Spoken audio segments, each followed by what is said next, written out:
Alright, welcome to another bass tutorial. We're going to be taking a look at the song Te Amo by Israel Houghton and New Breed.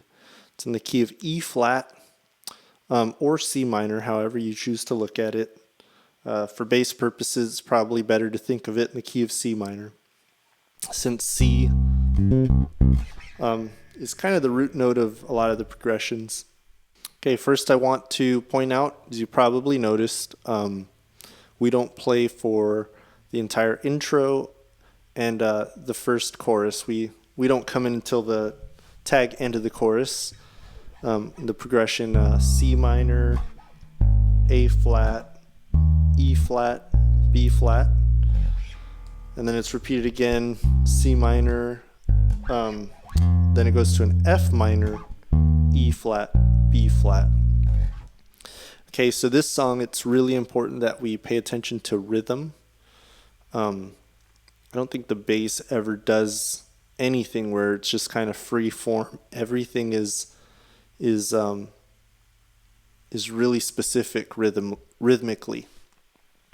Okay, so the part we come in on is the end of the chorus on 1, 2, 1, 2, 3, 4.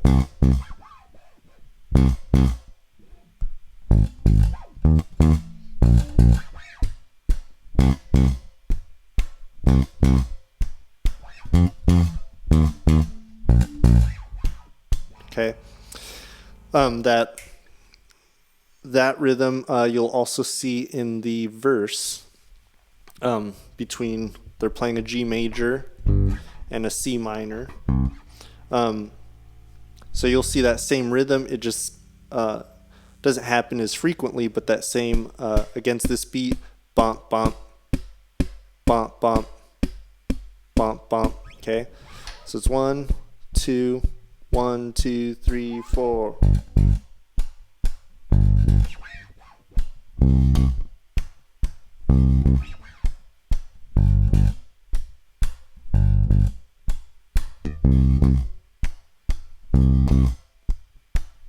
Then it goes into this where we're holding out notes legato, but I just want to point out that rhythm. You're going to see it a whole lot in this song.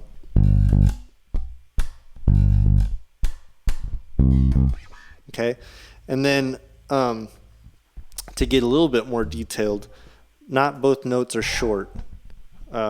So this would be the wrong way to play it.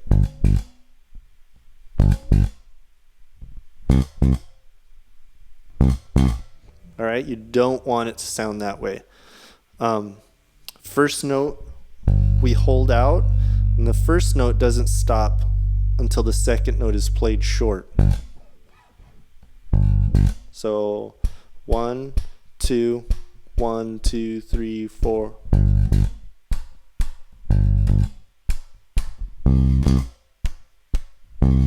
So that's correct. This is wrong. You want it to sound like this.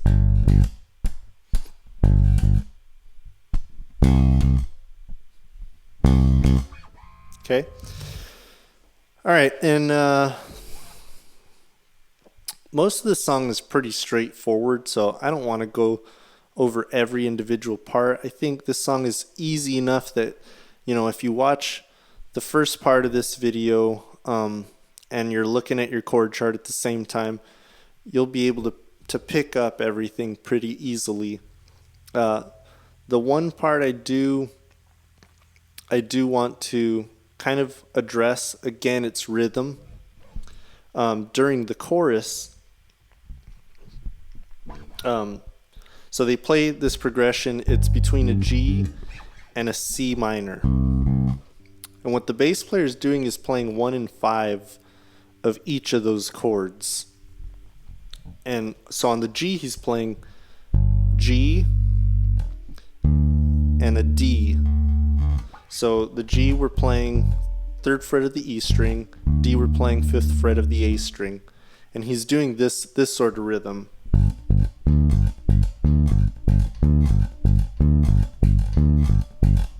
So 1, 2, 3, 4.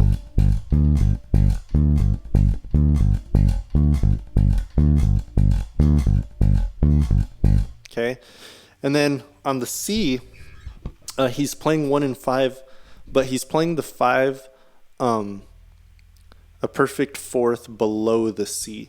So rather than going C on 3rd fret of A string and then G on the 5th fret of the D string, instead of doing it that way, he plays the G an octave down. So he's going.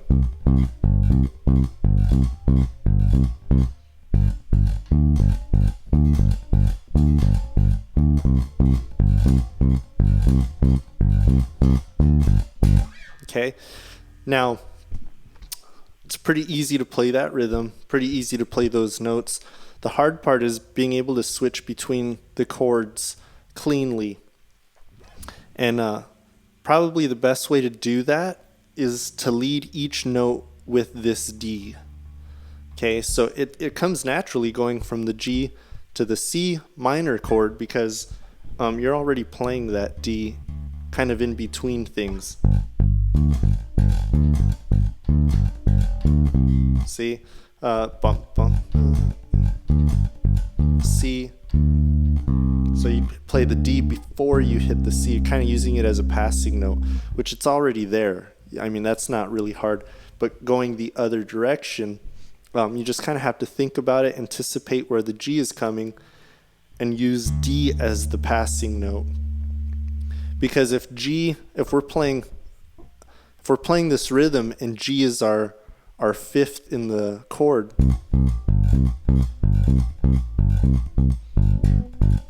see, we'd have to play G twice so that it falls on the next downbeat when the rest of the band changes to that G chord.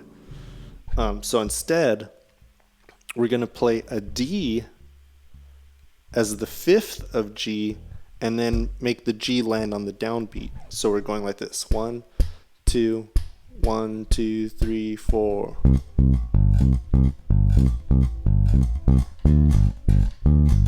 So you see how before I got to G, I used D to lead me into that G, so this lands on the downbeat. Do it one more time. 1, 2, 1, 2, 3, 4.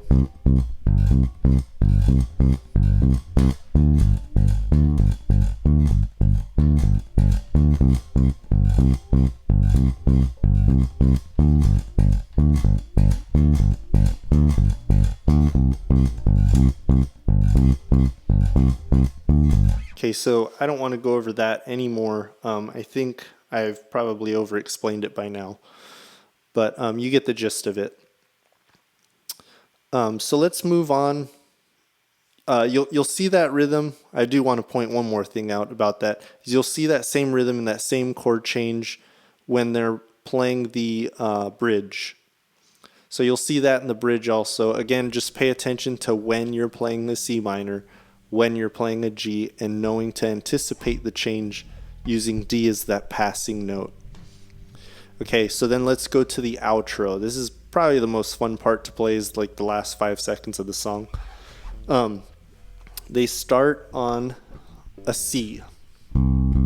So they play C at the 3rd fret of the A string. And we're going to do, so I don't know, I see a lot of bass players talk about left hand technique, and a lot of times you see them talk about committing a finger to each fret. So just spacing your fingers to each fret. We're kind of going to use that technique here. So if index finger is what we're using for our C, our pinky, we're going to hit an E flat using our pinky. So using that 4-finger, 4-fret rule. And then so it's C to E flat. Then we go E flat to D. So using our ring finger to get to D.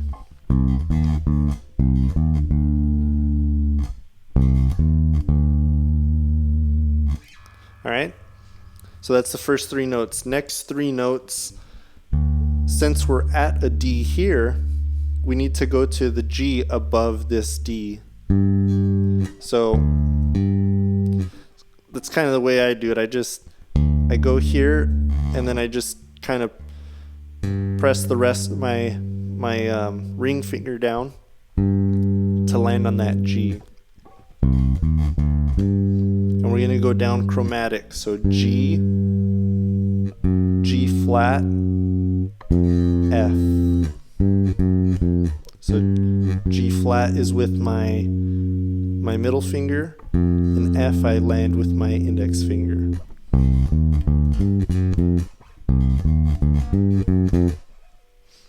Okay, so once we hit F, we're actually going to slide up to this B flat on the D string. That B flat is on the 7th fret of the D string.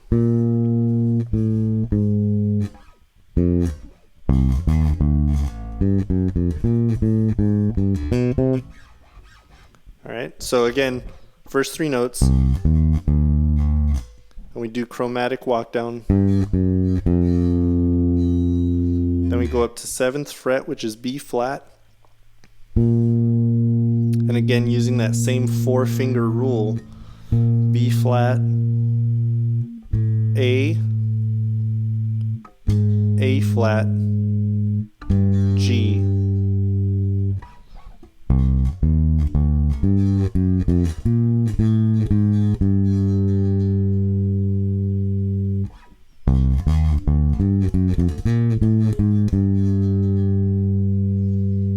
And then our last 2 notes, right here we're on a G on the D string. We're going to quickly move our index finger to the 4th fret of the G string, and that note is a B. And then our middle finger is going to hit C, which is the 5th fret of the G string. All right, and these last 2 notes are short.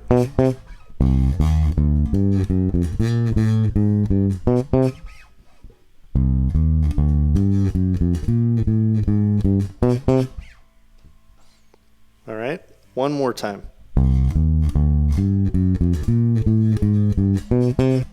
So that's that whole line.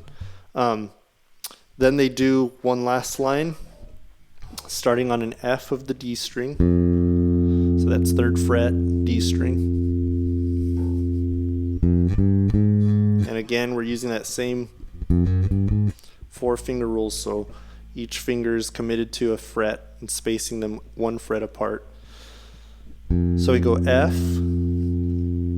G with our ring finger, A flat with our pinky, then we're going to go up to B flat on the G string, which is the 3rd fret.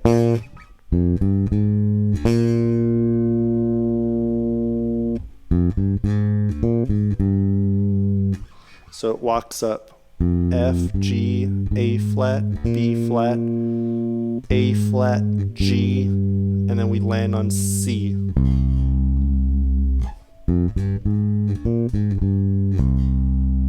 One more time.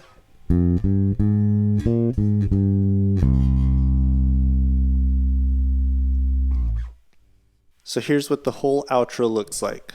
1, 2, 1, 2, 3, 4.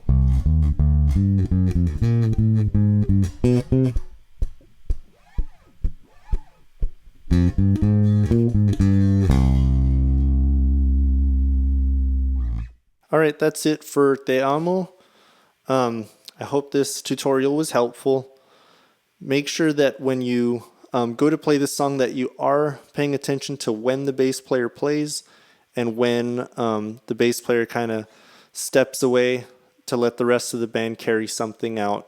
The parts that we don't play are always just as important as the parts that we do play. So not only pay attention to the rhythm and the notes that you're playing, but also pay attention to when you're not supposed to play in this song. It's really important. Until next time, keep practicing. We'll see you again. Bye.